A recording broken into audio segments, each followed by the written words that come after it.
For these diggers, today's flight was the first time they'd flown in a Douglas DC-3 for more than 40 years. The World War II veterans were taken on a 30-minute joy flight over the Tari Foster coastline. The twin-propelled plane was used in the war to transport troops. Today, they caught up with old friends and swapped memories. The free trip down memory lane was donated by the plane's owner, Peter Starr. The Sydney-based commercial pilot organised the trip after he was made aware of the veterans' interest in his plane during a visit to the area last year.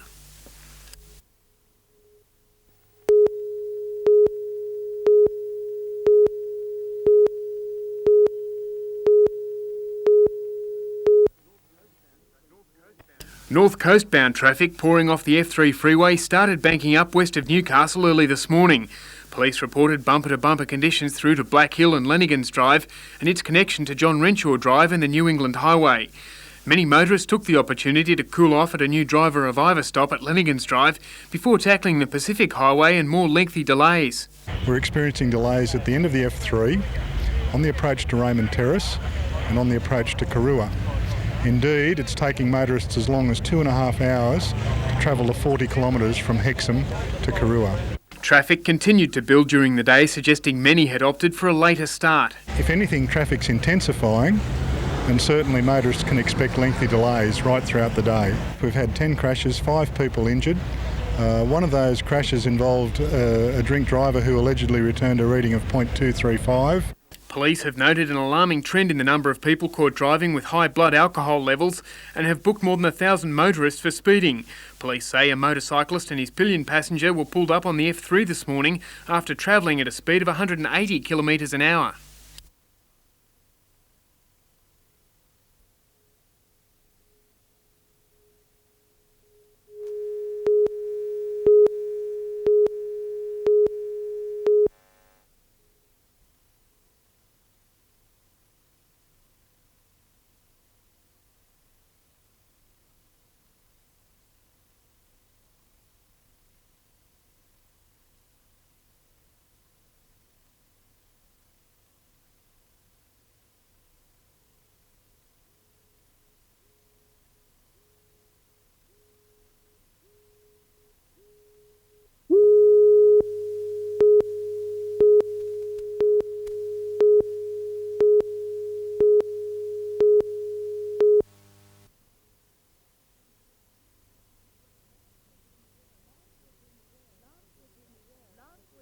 Love was in the air at the Willie Nelson and Waylon Jennings concert, but it wasn't just the country music ballads that had the crowd crooning.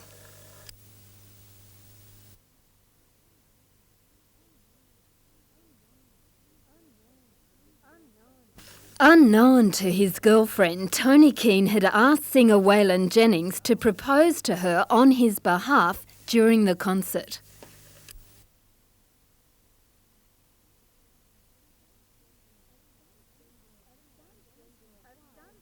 A stunned Brenda Maguire gave her answer in front of a packed stadium and media.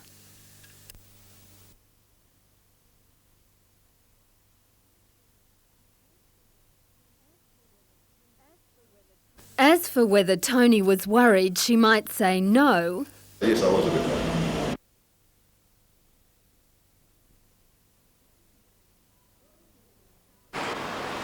what do you think of the start of your Australian tour taking on such a romantic flavour? I think that's wonderful. I think Waylon should have went ahead and married him on the spot. After a very public and unique proposal, the official wedding ceremony is expected to be more traditional.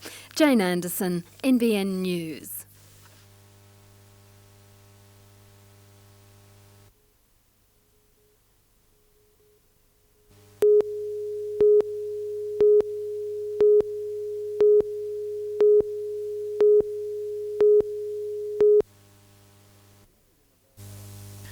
No one was injured in the rollovers, and those incidents were overshadowed by skillful racing on the river. Will Power, driven by John Williams, took out the Unlimited Open inboard event as the smooth conditions from yesterday continued. Plumes of water were left in the wake of the supercharged boats as they skimmed across the Manning. Another major winner of a national title was the St George towing boat, which won the 6,000cc hydroplane division. More than 120 boats took part in the two-day boating bonanza called Aquatic 94. Jason Jornhoff, NBN News.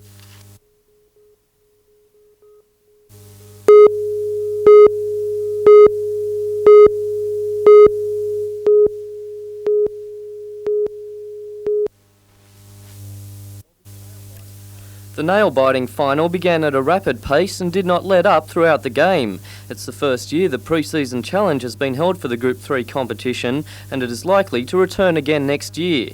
$5,000 was up for grabs in the tournament, and last night Foster Tuncurry maintained the edge to collect the windfall. The money, and more importantly the confidence of the victory, is set to boost Foster Tuncurry's 1994 premiership campaign. The competition proper will begin Sunday week. Jason Jornhoff, NBN News.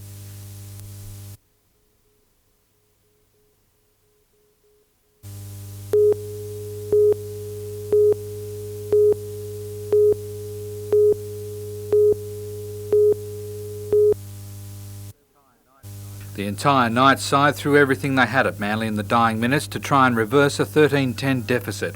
Paul Harrigan took one last charge at the line, and as he was being dragged to the ground, came into contact with Terry Hill. While the play continued, the Chief let his state teammate know he didn't appreciate the attempted facial rearrangement.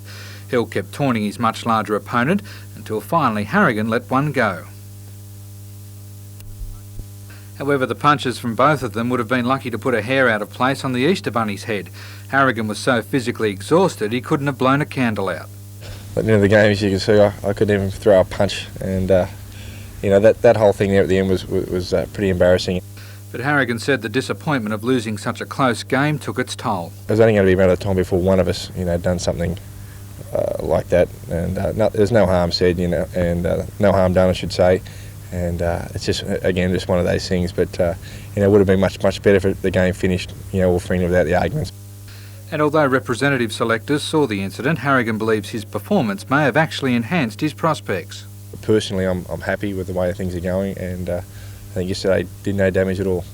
One knight who couldn't be happier with his performance yesterday was Jason Martin. It was his first game back after a shoulder reconstruction, and he finished the game without injury and played a major role in reserve grade's 17-6 win.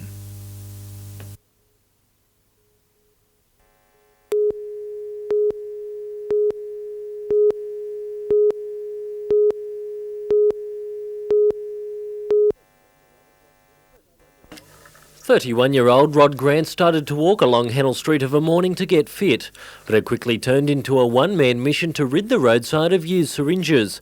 The trained nurse found the first needle more than 2 months ago and has since collected 100 more, converting his drink bottle into a needle dispenser.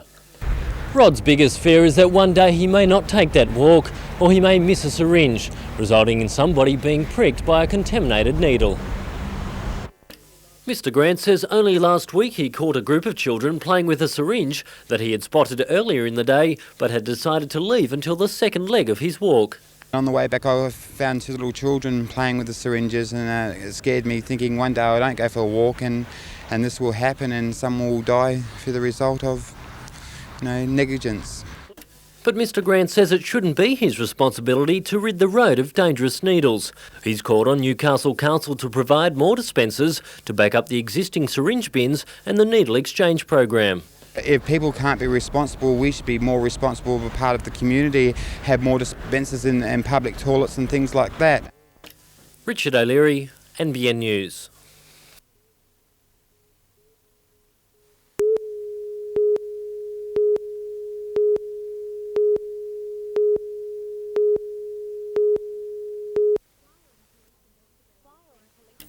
Fire and police investigators were at the Oakhampton Road house this morning trying to determine what caused the fire, which threatened a family of 9. Cecil Swain spent last night at Maitland Hospital with his wife Karen and 5-year-old son Troy. This morning he was tired and shocked by the events, but thankful his family escaped alive. He was working in the shed nearby when he noticed the flames at around 10 o'clock. I ran inside to see what was going on, and Karen had already gone upstairs to grab the child from upstairs, and I ran up there, and as she was coming down, she fell, and I dragged her down. Mr. Swain's son Troy, who was asleep at the time, inhaled a lot of smoke and received burns to his ears. He was kept in Maitland Hospital overnight for observation. His mother, however, was transferred to Sydney with second-degree burns to her arms, neck, face and feet. I just wanted to save our son. Also in the house was Mr. Swain's mother-in-law and 5 other children. They were downstairs and escaped unharmed. Police believe the fire started in the back room of the 100-year-old house, taking just minutes to tear through the upstairs section. However, a cause has not yet been determined.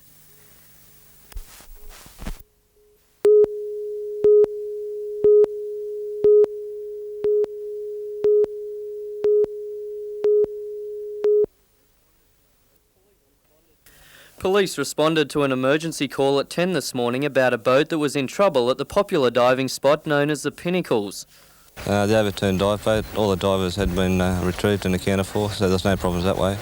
Just that the boat was overturned and foundering in the water, getting close to the rocks. Senior Constable Jeff Hall and Senior Constable Paul Sales joined a Fisheries Department vessel and another diving boat in the rescue bid. However, it soon became clear that the 7-metre police launch was in trouble itself. The release clip did not work on the police boat when it was supposed to, and just one of those things, and the police boat was towed under. Senior Constable Hall suffered rope burns to his back as he and his partner escaped from under the boat. Senior Constable Paul Sales was taken to Manning Base Hospital and released this afternoon with a suspected hairline fracture of his right leg. Both boats were eventually towed into the harbour. The diving company used one of its bigger boats to bring in its vessel. A fishing trawler brought the police launch past the Foster-Tuncurry breakwall. The fiberglass launch Foster was righted with the help of a floating crane. The MSB is investigating the incident.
For 2 hours every Saturday, aerobics fanatics are gathering in Newcastle for a class that goes above and beyond the call of normal fitness workouts.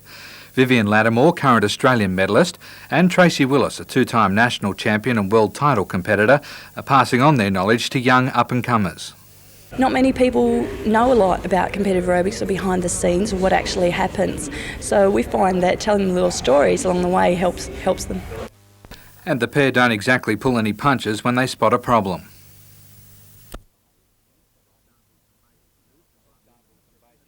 They start with some basic moves and by the end of the session have developed a whole routine. Many of those in the class are schoolgirls preparing for the state's first championships. And although they're well on their way to being proficient, Vivian found one vital ingredient missing.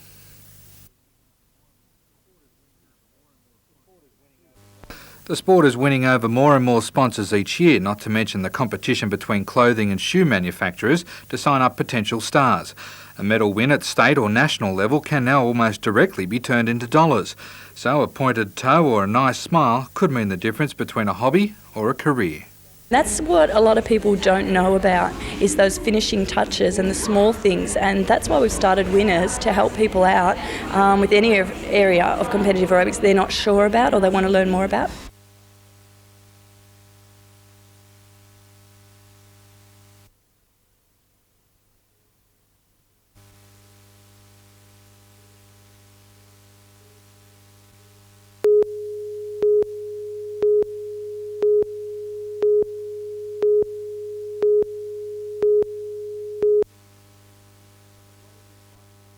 The blaze in Brighton Avenue, just off the main shopping centre, stopped mid-morning traffic. 3 brigades, as well as police and ambulance officers, arrived to find the weatherboard cottage engulfed in fire. The council-owned property is thought to have been used as a squat by local street kids. The building was well involved when they arrived, but the 2 crews first on the scene protected the building next door because of the intensity of the fire at the back of the house, but they were able to prevent any damage to that property. The fire broke out in the rear of the house. A later inspection by firefighters wearing breathing apparatus confirmed no one had been in the cottage at the height of the blaze, but the search did turn up a sleeping bag. Power to the house was cut and fire in the ceiling and rafters was doused before the all clear was given. Police are investigating reports that voices were heard in the house shortly before the fire. Andrew Lobb, NBN News.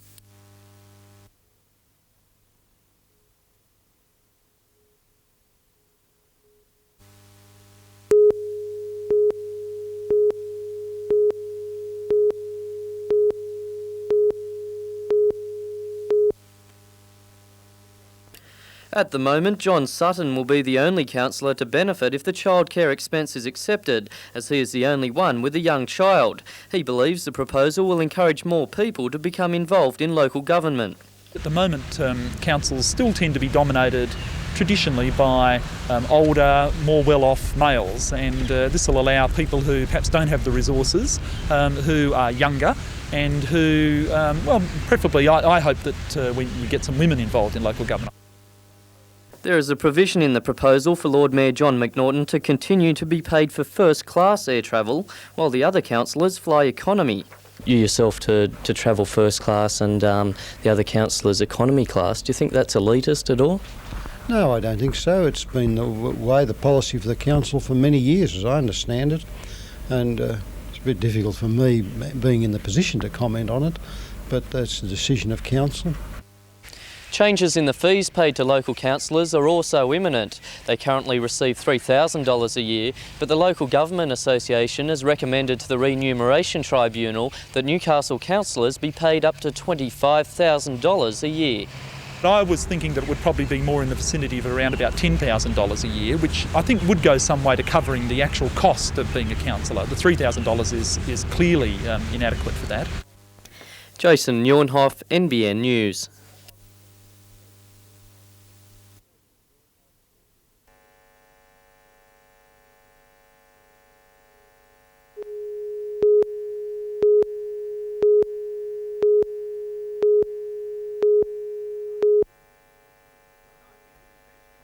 The Knights injury bench continues to grow each week. Andrew Johns is suffering from a badly corked thigh. Adam Muir damaged his sternum and Russell Wire is also in doubt. Although doctors' reports indicate they may all be available for the weekend, David Wade is hedging his bets by including David Smith and Jason Martin in this week's training squad. The guys that we're concerned about won't be running at 100% until probably Thursday. Hence we'll need to continue to train, so you'll need to fill the spots that those guys won't be running in. First grade will train every day this week with a special session at Marathon Stadium at lunchtime on Friday before they leave for Sydney. Darren Curtis, NBN News.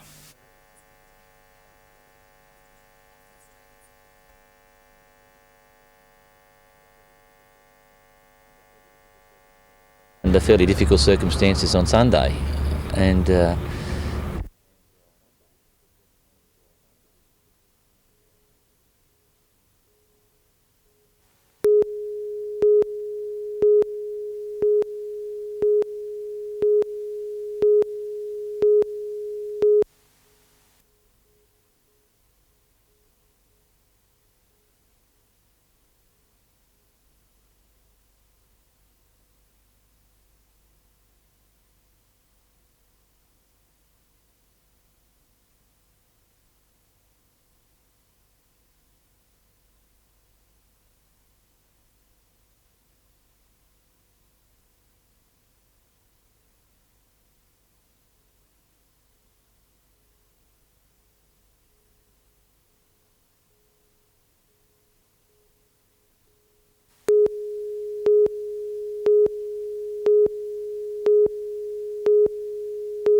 Confusion surrounded the crash of a four-wheel drive on Tooheys Road at YE.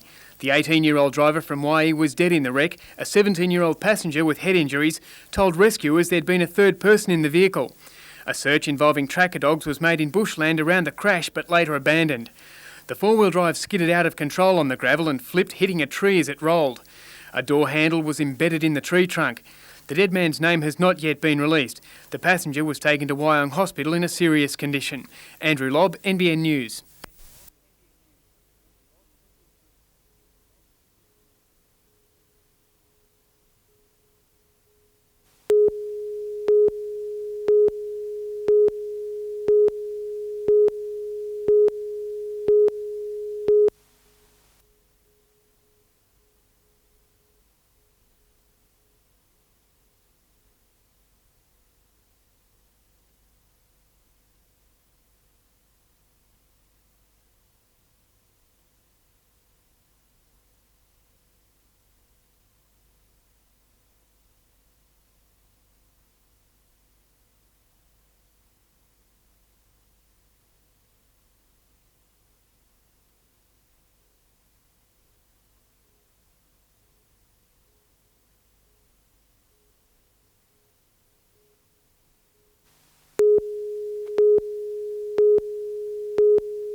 It's the size of a pocket calculator, but instead of adding and subtracting, this device will tell you your exact location anywhere in the world.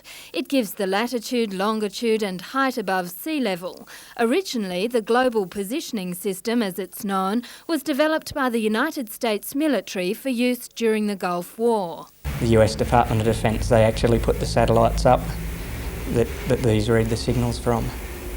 And people have taken those satellite signals and developed their own applications for them. The device still taps into the US satellite for free, costing a fraction of its wartime cousin. It's just as accurate, giving a precise location within 100 metres. Previously, to get anything of that sort of accuracy, you'd have to spend thousands of dollars. The technology is finding a market with bushwalkers and sailors, but it can't do everything. I think you'll still have to know roughly where you're going, but if you do happen to get into difficulties, it will help you out.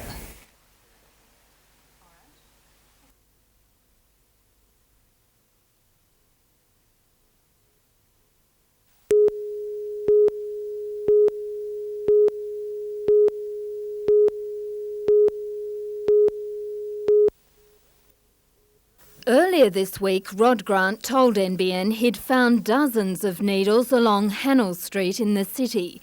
The discovery of any discarded used needles concerns Vince Drinkwater from the Drug and Alcohol Service. There's the risk of someone accidentally stepping on them or, and then causing a needle stick injury. Drug users are being urged to dispose of their needles through the established exchange program.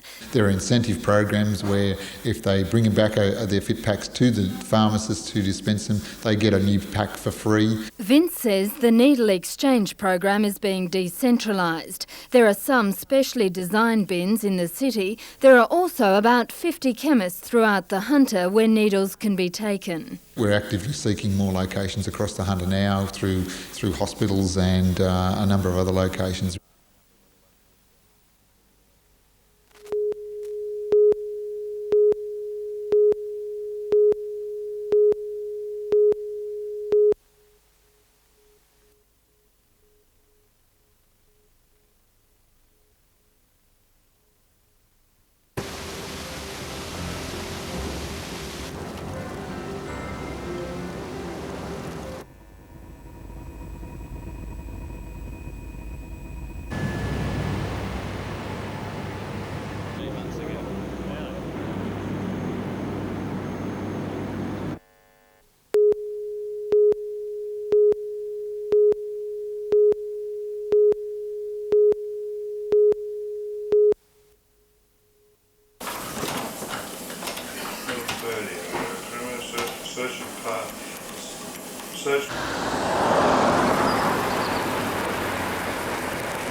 Her sedan was travelling west along River Street when, a kilometre east of Maclean, it veered across to the incorrect side of the road and into the Clarence River.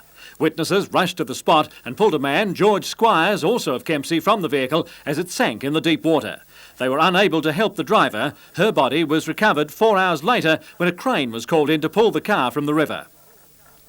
After being resuscitated at the scene, Squires was taken to the Maclean Hospital, where tonight he's listed in a satisfactory condition. Police are yet to determine how the accident occurred and will continue their investigation.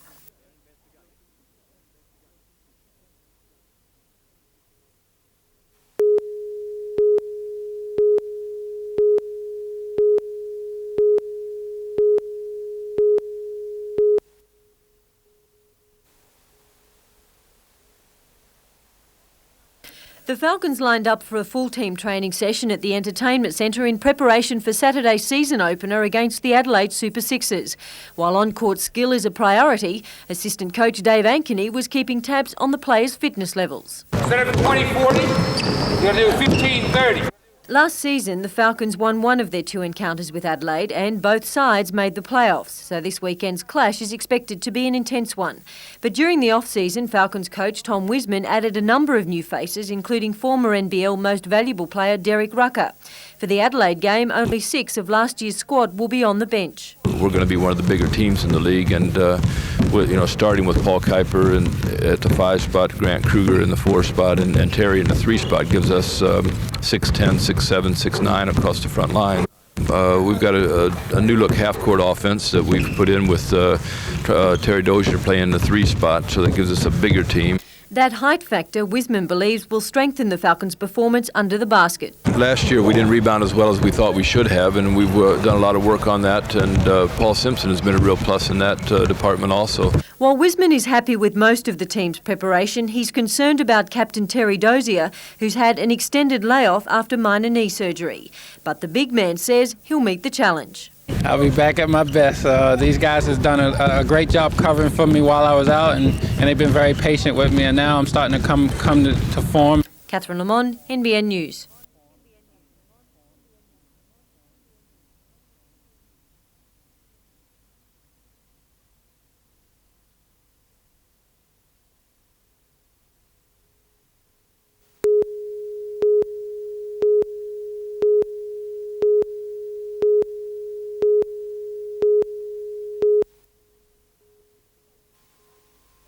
After yesterday's calm conditions, today's 10 to 15 knot winds engendered a sense of energy into the competitors' onshore camps. Out on the water, the more than 360 junior sailors from around Australia lapped up the good conditions for heat number 2. Of the 4 divisions, the catamarans, being the fastest category, set sail first. Ben Vaughan from Belmont got his taipan craft called Pekin off to a flying start and remained unchallenged, taking line honours for the heat.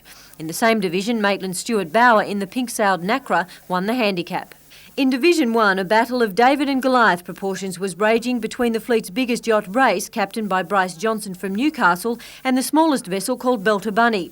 Skipper of the 3-metre yacht, Andrew Doble from Grafton, wasn't letting more than 6 metres of boat intimidate him. You got to just go down the line and get some clear air and hopefully stay out of the road of everybody else. Andrew went on to win the handicap section with Race first past the post. In the sailboard division, Jason McGlashan from Port Macquarie with the clear and green sail was first over the line for the second day running. Catherine Lamont, NBN News.